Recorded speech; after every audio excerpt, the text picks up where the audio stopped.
अस्सलामु अलैकुम वरहमतुल्लाहि वबरकातुहू। हमने पिछली वीडियो में बताया था कि हमें कॉन्स्टिट्यूशन 7 तरह के हक़ देता है, राइट्स देता है एक इंडियन होने के एतबार से।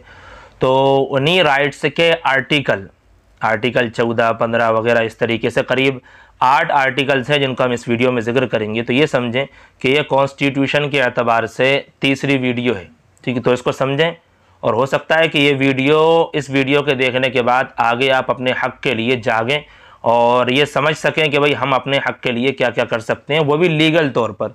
तो वो मैं आपके सामने रख रहा हूँ। थोड़ा हो सकता है कहीं कहीं आपको बोरियत महसूस हो क्योंकि इसकी उर्दू हो या हिंदी हो या इंग्लिश हो, थोड़ी दुश्वार है, तो इसीलिए मैं उसको पढ़ करके समझाता भी जाऊँगा। आप बस देखते रहें, कहीं कहीं थोड़ी बोरियत हो सकती है तो थोड़ा महसूस उसको बर्दाश्त करें। आर्टिकल 14, ममलकत किसी शख्स को भारत के इलाके में कानून की नज़र में मुसावात या कवानीन के मुसावियाना तहफ़्फ़ुज़ से महरूम नहीं करेगी, यानी बराबरी रखेगी। इसकी थोड़ी सी तफसील आर्टिकल 15 में कर दी। देखो, ममलकत यानी हुकूमत महज मज़हब, नस्ल, ज़ात, जिन्स, मकाम पैदाइश या उनमें से किसी की बिना पर किसी शहरी के ख़िलाफ़ इम्तियाज़ नहीं बरतेगी।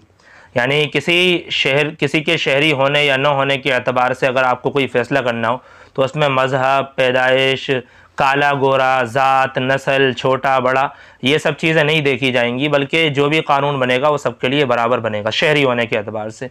यही वजह है कि जो CAA कानून बना था तो वहाँ पर जो भी लीगल तरीके से मुखालफत हो रही थी वो इसी कानून को लेकर के, इसी आर्टिकल को लेकर के हो रही थी कि भाई ये जो कानून है ये आर्टिकल 14 और 15 के ख़िलाफ़ है क्योंकि CAA में मज़हब को सामने रखा गया है और आर्टिकल 14-15 में मज़हब की मुखालफत है, ठीक है ना। मज़हब को सामने रख करके रखना, फ़ैसले करने की मुखालफत है। जी, अगला आर्टिकल नंबर 16, तमाम शहरियों के लिए ममलकत के तहत किसी ओहदे पर मुलाजमत या तकर्रुर से मुताल्लिक़ मुसावी मौका हासिल रहेगा। क्या मतलब, थोड़ी सी और तफसील। कोई शहरी महज मज़हब, नस्ल, ज़ात, जिन्स, नसब, मकाम पैदाइश, बूदोबाश या उनमें से किसी की बिना पर ममलकत के तहत किसी मुलाजमत या ओहदे के लिए ना तो नाकाबिल होगा और ना उसके ख़िलाफ़ इम्तियाज़ बढ़ता जाएगा। यानी किसी को नौकरी देना हो, ठीक, किसी जॉब के लिए कोई अप्लाई करे तो उसको मज़हब, ज़ात वगैरह, नस्ल, जिन्स, उसकी मकाम पैदाइश वगैरह या इंडिया में किस शहर का है, इन सब चीज़ों को सामने रख करके उसका फ़ैसला नहीं लिया जाएगा। उसको बराबरी के तौर पर उसको जो है, अगर वो वाकई इसका मुस्तहिक़ है तो उसको नौकरी दी जाएगी, जॉब वगैरह दी जाएगी, ठीक है। अगला आर्टिकल नंबर 17, छुआछूत वाला मामला जो आमतौर पर दलितों के साथ होता है बहुत ज़्यादा, जो इन हिंदुओं में जो बड़ी ज़ात वाले कहलाते हैं वो दलितों के साथ, और जो छोटी ज़ात वाले लोग हैं, हम तो छोटी ज़ात नहीं कहते उनको, लेकिन उनको छोटी ज़ात कहा जाता है, उनके साथ बहुत ज़्यादा जुल्म कहते हैं। उसकी मुखालफत आर्टिकल नंबर 17 में छूत छात का ख़ात्मा किया जाता है और किसी भी शक्ल में उस पर अमल करने की ममानात की जाती है, इसको ख़त्म किया जाता है। छूत छात की बिना पर कोई नाकाबिलियत आयद करना बमूजब कानून काबिल सज़ा जुर्म होगा। हम ये कह दें कि साहब ये छोटी ज़ात का है, इसको नहीं, इसको इसमें नहीं रख सकते, ये काबिल सज़ा जुर्म है, इस पर सज़ा दी जाएगी। और क्या हो रहा है ये आपको पता है, और जो कानून चलाने वाले हैं वही लोग कानून की मुखालफत कर रहे हैं। आर्टिकल नंबर 19, तमाम शहरियों को हक़ हासिल होगा। क्या हासिल होगा? तकरीर और इजहार की आज़ादी का, यानी वो अपनी बात को, अपने बयान को रख सकते हैं, बयान कर सकते हैं वो, ठीक। अमन पसंदाना तरीक़े से और बग़ैर हथियारों के जमा होने का, बग़ैर हथियारों के आपको जमा होने का हक़ किसने दिया है? आपको संविधान ने दिया है, अमन पसंदाना तौर पर। और बिल्कुल उल्टा हो रहा है, जो लोग हथियारों के साथ होते हैं उनका साथ कानून भी देने लगता है, और जो लोग बग़ैर मुखालफत के होते हैं उनके ख़िलाफ़ उल्टे सीधे और UAPA वगैरह लगा करके उनको सालों साल के लिए जेल में पटक दिया जाता है। बिल्कुल कॉन्स्टिट्यूशन के ख़िलाफ़ जा रहा है, ठीक है ना। इसी तरीके से अंजुमन या यूनियन कायम करने का हक़ है। भारत के सारे इलाके में आज़ादाना नक़्ल व हरकत करने का, कि इंसान इंडिया में रहते हुए कहीं भी आज़ाद तौर पर जा सकता है, उसको मना नहीं किया जा सकता, ठीक। भारत के इलाके के किसी हिस्से में बूदोबाश करने और बस जाने का, ठीक।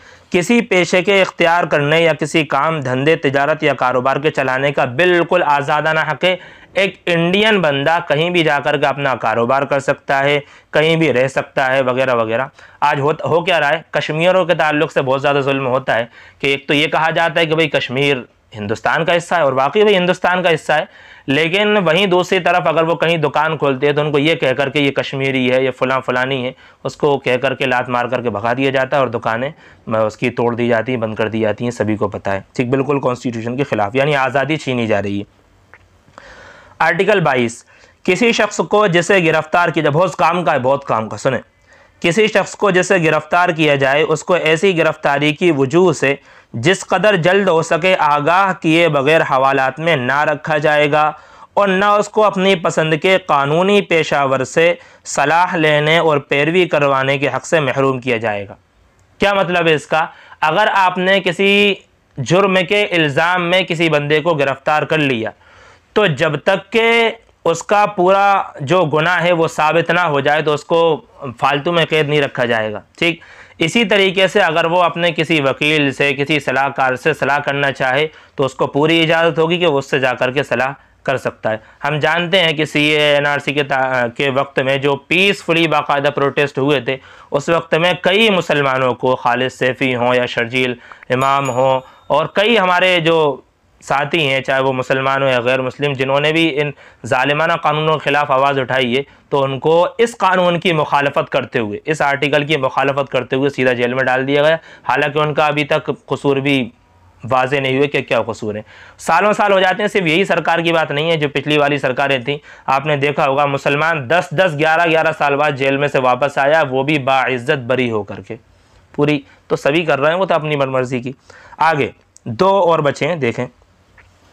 आर्टिकल 25, अमन आम, मजहब की आज़ादी, अमन आम्मा, अखलाक़ आम्मा, सेहत आम्मा और इस हिस्से की दीगर तौज़ियात की ताबे तमाम अशख़ास को आज़ादी ज़मीर और आज़ादी से मज़हब कबूल करने, उसकी पैरवी, उसकी तबलीग करने का मुसावी हक़ है।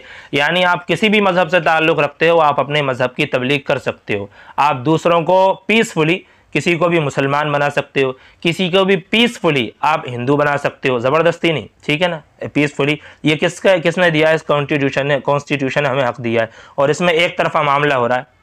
बात अगर मुसलमानों की हो तो फ़ौरन मुखालफत, जेल में डाल दिया जाएगा, वरना कलीम सिद्दीकी साहब दामद बरकातुहुम अलैहि, अल्लाह ताला उनकी हर शर से हिफाजत फरमाए, ज़ालिमों के जुल्म से हिफाजत फरमाए। और वहीं ज़बरदस्ती मुसलमानों से दूसरे अल्फाज कहलवाए जा रहे हैं। ठीक, अगला आर्टिकल 29, सकाफ़ती और तालीमी हुकूक़, ये भी ज़रूरी है, सुने।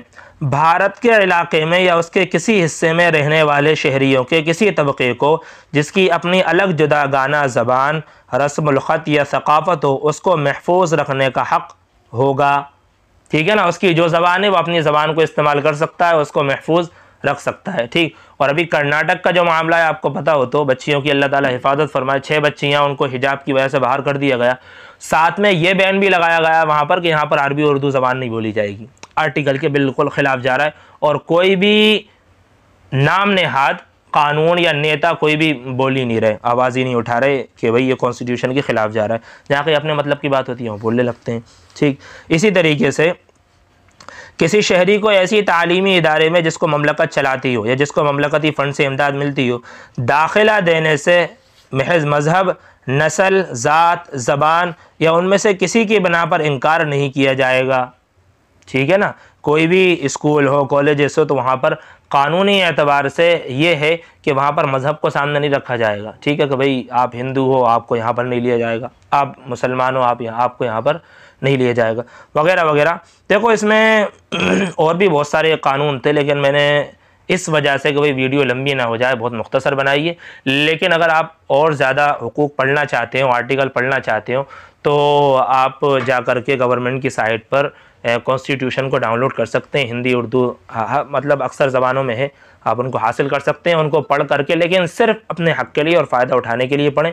बाकायदा हंगामा ना करें, क्योंकि पॉजिटिव के साथ कुछ नेगेटिव चीज़ें। तो जो कानून हमने बताए हैं यहाँ पर, तो आप इनको अच्छे से याद रखें, चाहे तो स्क्रीनशॉट ले लें और जो कॉन्स्टिट्यूशन आप डाउनलोड करें उनमें से उनको अच्छे से याद करें और अपने हक़ के लिए लड़ें। चाहे आप हिंदू हों, मुसलमान हों, सिख हों या ईसाई हों, किसी मज़हब की कोई कैद नहीं है, आप अपने हक़ के लिए लड़ सकते हैं और सबको बराबरी का हक़ दिया गया। सब एक दूसरे के लिए लड़ो भाई।